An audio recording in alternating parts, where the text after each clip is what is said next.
guys! This week in math, we are going to look at making equal parts on shapes. Now, the past 2 weeks in math, you've been becoming an expert on 2D shapes and 3D shapes, whether it's identifying them or drawing them. This week, we're going to look at shapes and we're going to see how we can draw and identify equal parts on shapes. Sometimes people try to draw parts and they're actually not equal. They put lines, but each part within that shape isn't the same size. So we're going to look at ways that we can make equal shapes and know when we see them. Now, there are 3 words that we're going to focus on when we look at our equal shapes. And those 3 words are halves, thirds, and fourths. Now, it goes on. You could do fifths, sixths, sevenths, eighths, but we're just going to focus on these 3 words right now. I'm also going to look at different shapes as halves, thirds, and fourths, because different shapes I can make equal parts different ways, some more than others. So we're going to start on halves, and this one you probably already know. And we've actually done this in our bell work a lot when we were still at school. So some of you guys are going to go, Miss Ricardo, I already know this. And I'm going to say good, but let's keep going and maybe you'll become an expert. So the first type of equal parts are halves. Now, when you look at halves, you're going to have 2 parts total. So when I make those parts, they have to be equal. So on a circle, I can make halves 2 different ways. I can draw horizontal lines or I could draw vertical lines.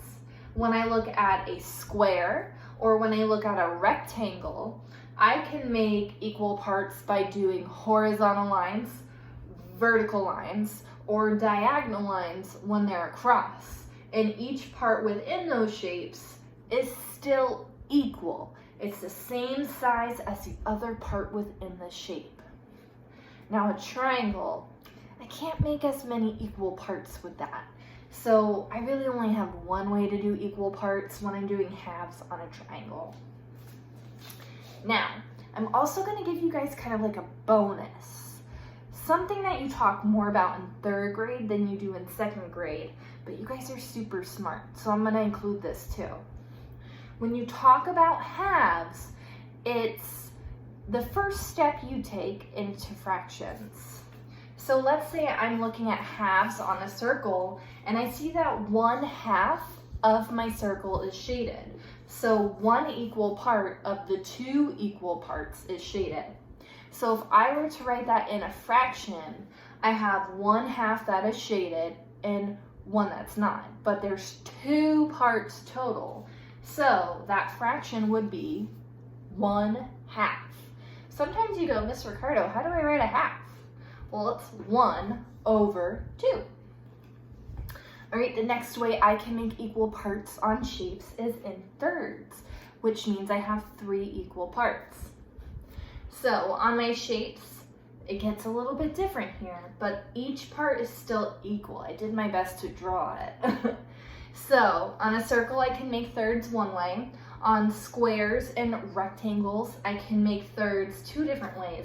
And on a triangle, I couldn't actually make thirds. Maybe I had a brain fart and you can figure out how to make thirds, and if you can, send me a picture and I'll be really impressed, but I just couldn't think of it. I got stumped. So if I'm looking at thirds and I'm trying to think of a fraction, and I look at thirds and I go, well, if 1 part of my equal parts is shaded, and I have 3 parts total, and how many parts are shaded? Well, if there's 1 part shaded and 3 equal parts, then my fraction is going to be 1/3 for the shaded parts. Now, the last way we're going to look at equal parts is going to be fourths, which means I'm going to have 4 equal parts. So that means I have to have 4 sections within it. Now, I'm going to point out one thing when we get to squares and rectangles. Notice I have 1, 2, 3, 4. 1, 2, 3, 4. Sometimes people, when they want to do an equal part, they try to, let me grab my handy dandy Post-it notes. Sometimes when people want to do force, they think, okay, well, here's my square. And if I'm trying to do force, I should do 4 lines, right? So they go 1, 2, 3, 4. Okay, that's forced, right? Except now I have 1, 2, 3, 4, 5. So when I do equal parts on certain shapes, I have to make sure that my parts are equal and not that I'm just adding 4 lines. So I would go 1, 2, 3. It's a little sloppy, but you get my point. Alright, so I could go again, vertical, horizontal, diagonal. In my triangle, notice I was able to make 4 equal parts by putting a triangle in the middle. So this triangle is kind of facing a different way, but it's still the same size and same shape as the other triangles within it. So it's still an equal shape. So again, if I'm looking at my fractions now, if I looked at my circle and I had a shaded portion, and I know I have 1 shaded portion, but there are 4 equal parts, and I said, well, how many of the parts are shaded? Well, I would have to say 1/4. Okay, now, the last part I really want to talk about, and it's at the bottom of this page. Whoop. Can you see that? Where's my clip?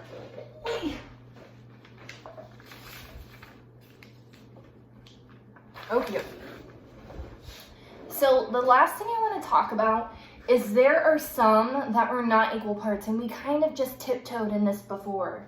So notice on this circle, this piece right here, it's split into 4 parts, but it's not equal because these pieces on the sides are smaller and the pieces in the middle are bigger. Notice on this triangle, these 3 pieces are all 3 different shapes. Same with all of these. None of these pieces within the shape are equal. There might be 2 parts, but it doesn't mean it's half because it's not an equal part. So be very close and pay close attention to that. Now, if you guys want to stop here, feel free to end the video, but if you'd like to do an extra activity, stay watching. And if you go, bye, but if you're staying for the activity, stay. Okay, so if you want to do an extra equal parts activity, what I did is I thought about food. Because let's be real, you guys know Miss Ricardo, I'm always thinking about food. So last night, Mr. Fields and I, we ordered pizza for dinner. And when you get pizza, it's split into slices, right? And my pizza was split into 8 slices. So my pizza has, oops, got a little blurry. Can we see this? Yeah, we can see that. My pizza, let me fix this for you guys. My pizza has 8 equal parts. So the pizza I got, they sliced it into 8 parts. So I have 1, 2, 3, 4, 5, 6, 7, 8. And maybe you want to do this at home. You could do it with pizza. You could do it with pie. You can really do it with any food that's shaped like a circle. A giant cookie cake, a regular cake. Be creative. But I had pizza last night, so I'm gonna go with pizza.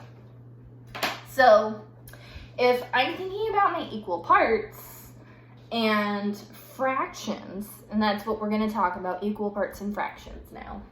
I'm gonna think about how many parts I started with and how many parts I've eaten.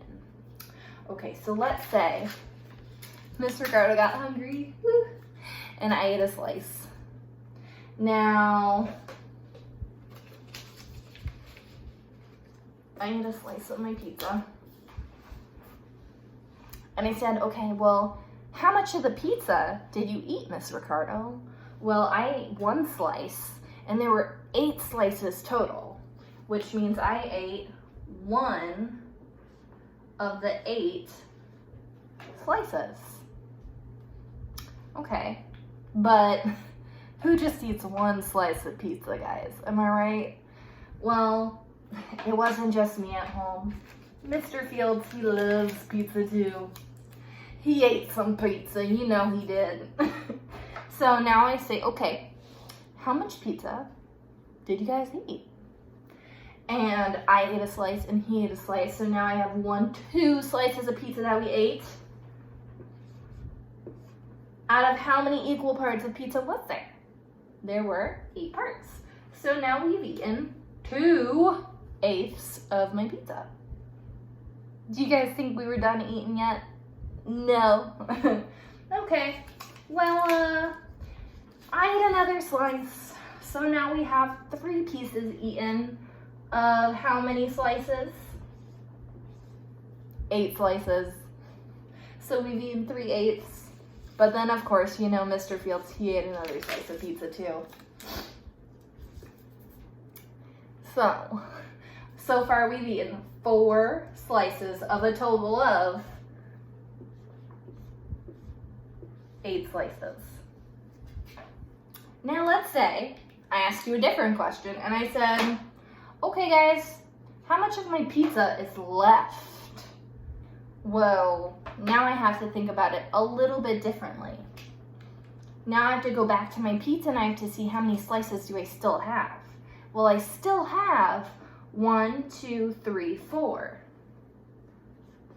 I have 4 slices, but how many did I start with? I started with